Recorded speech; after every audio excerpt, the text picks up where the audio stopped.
Assalamualaikum warahmatullahi wabarakatuh. Saya dari kelompok 7 ingin menyampaikan materi yang berjudul Revolusi Tiongkok.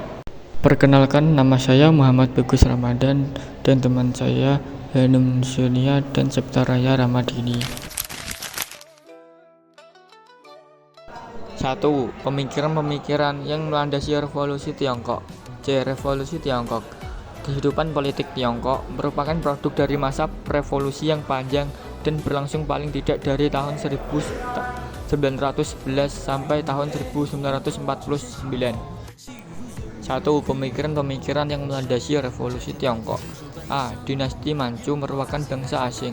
Dari zaman kuno hingga 1912, Tiongkok selalu diperintah oleh dinasti-dinasti. Raja-raja dari satu keturunan.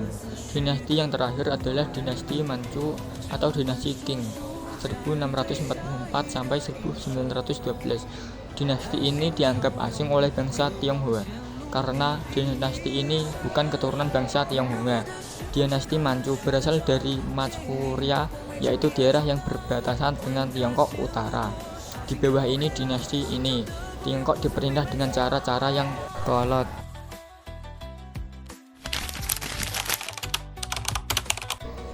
Tiongkok adalah negara yang tertutup bagi bangsa asing yang dianggapnya lebih rendah dan belum beradab, barbar daripada bangsa Tiongkok.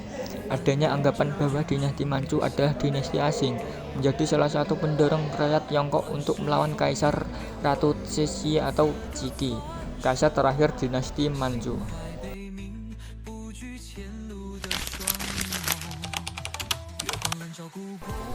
B. Kekalahan dalam Perang Candu. Sejak tahun 1800, Inggris menyelundupkan candu ke Tiongkok sehingga perdagangan candu merajalela di Tiongkok. Rakyat menjadi korban, tetapi Inggris mendapatkan keuntungan besar. Di kota Kanton, sebagai bebas candu, 20.000 peti candu Inggris seharga 90 juta dibakar habis. Inggris marah dan angkatan lautnya menyerang Nanking. Tiongkok kalah dan mendatangani Perjanjian Nanking 1842. Perjanjian Nanking merupakan tanda kelemahan pemerintah Ratu Cixi.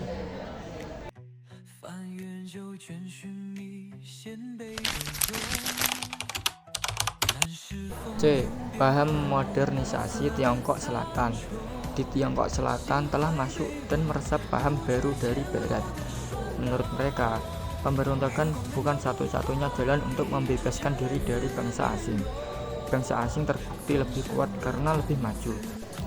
Jalan yang harus dipakai adalah memodernisasi Tiongkok agar dapat mengimbangi kekuatan asing, agar terbebas dari bangsa asing di Tiongkok.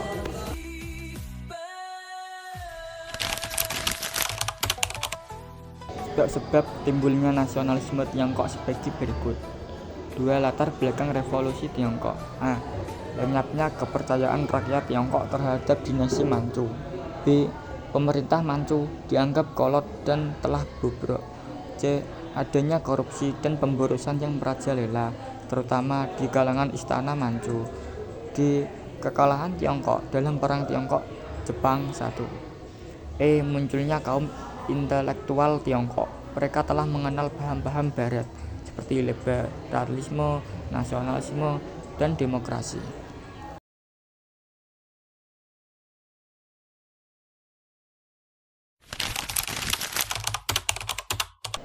3.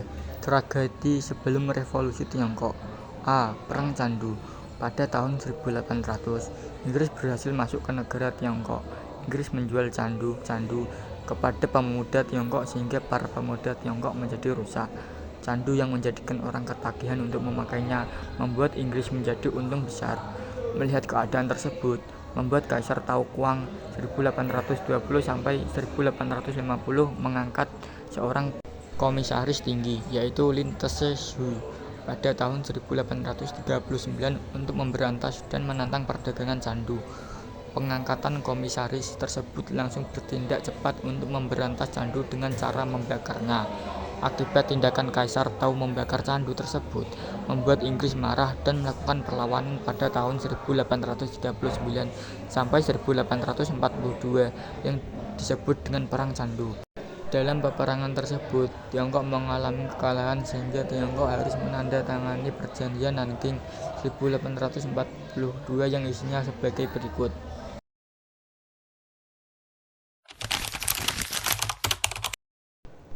B. Pemberontakan Taiping. Pemberontakan ini terjadi pada tahun 1850 sampai 1864 yang dilakukan oleh para petani di Tiongkok.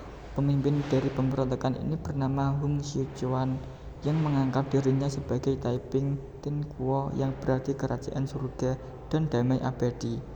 Pemberontakan ini terjadi karena pemerintahan dinasti Manchu dianggap lemah terhadap bangsa asing.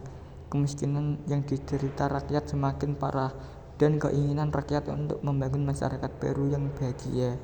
Pemberontakan ini merupakan pemberontakan sosial asli dari bangsa Tiongkok karena tidak mendapat pengaruh dan dunia luar.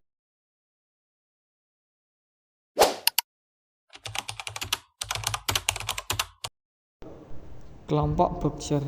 C. Pemberontakan tinju keadilan Boxer. Pemberontakan Boxer merupakan gerakan perlawanan petani untuk mengusir bangsa asing dari tanah Tiongkok pada tahun 1900-an. Istilah Boxer digunakan oleh akademisi barat untuk menyebut masyarakat yang tergabung dalam kelompok militan Yihe-Guan. Setidaknya terdapat 3 penyebab umum terjadinya pemberontakan Boxer, yakni kemiskinan, sentimen agama, dan imperialisme barat.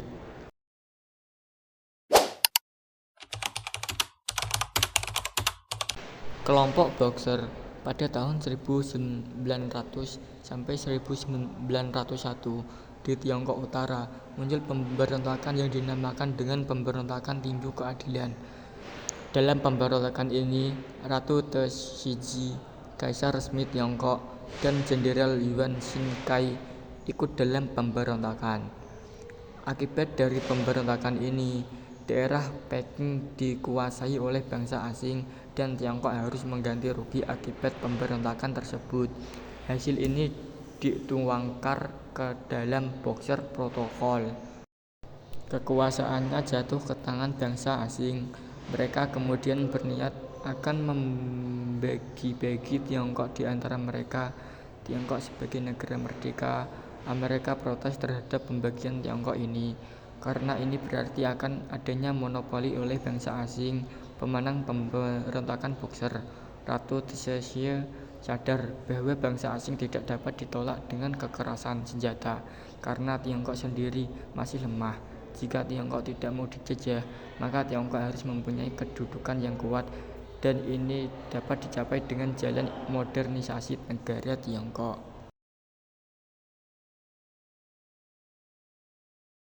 4. Jalannya revolusi Tiongkok. Dinasti Qing, dinasti Manchu adalah bangsa penjajah dan alangkah lebih baik jika tidak memerintah lebih lama di Tiongkok, di mana kebijakan-kebijakan yang ada pada masa pemerintah dinasti Qing sangat bersifat feodal dan diktatoris, serta membawa dampak yang buruk bagi kelangsungan bangsa Tiongkok.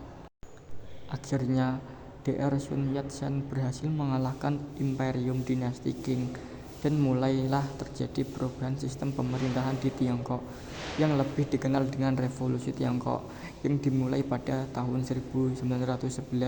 Pada bulan Oktober 1911, Dr. Sun Yat-sen mendirikan Kuomintang, Partai Nasional Tiongkok yang berpusat di Tiongkok Selatan. Partai ini didirikan atas dasar Sanminchu satu nasionalisme, demokrasi, dan sosialisme.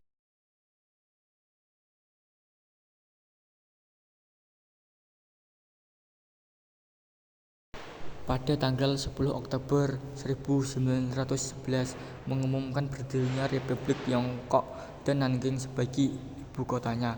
Peristiwa ini dikenal sebagai The Double Tenth Day, 10 Oktober 1911 atau Wuchang Day pada 12 Februari 1912. Tiongkok Utara dapat dikuasai tanpa pertumpahan darah. Yuan Shikai diangkat menjadi presiden pertama. Setelah dapat menguasai Tiongkok Utara, terjadi perselisihan antara Partai Nasionalis dengan Partai Komunis. Akibat perselisihan tersebut, Mao Zedong, pemimpin komunis, membuat kekuatan di Tiongkok Utara. Pada akhirnya, Partai Nasionalis dapat dikalahkan sehingga Tiongkok dikuasai oleh komunis, sedangkan pengikut Partai Nasionalis meninggalkan Tiongkok dan mendirikan negara di Pulau Formosa, yakni negara Taiwan. 5. Tokoh-tokoh yang terlibat dalam Revolusi Tiongkok. 1. Dr. Sun Yat-sen. Sun Yat-sen lahir pada 12 November 1866 di Qiangshan, Guangdong, Tiongkok Selatan. Dia lahir dari keluarga petani miskin. Pendidikannya ditempuh di sekolah misionaris Inggris yang berlokasi di Hawaii selama 3 tahun, kemudian dilanjutkan di sekolah Amerika, Ohio College. 2. Yuan Shikai. Yuan Shikai dirinya adalah jenderal di masa dinasti Qing yang mempunyai ambisi untuk menjadi presiden. Selain itu, dirinya juga terlibat di dalam sejumlah peperangan sebelum Revolusi Tiongkok. 3. Mao Zedong.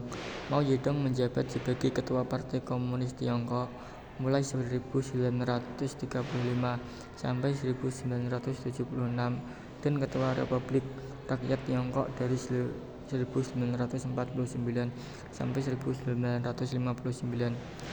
Buah pemikiran mulai dari teori strategi militer, visi, hingga kebijakan politiknya dikenal sebagai Maoisme.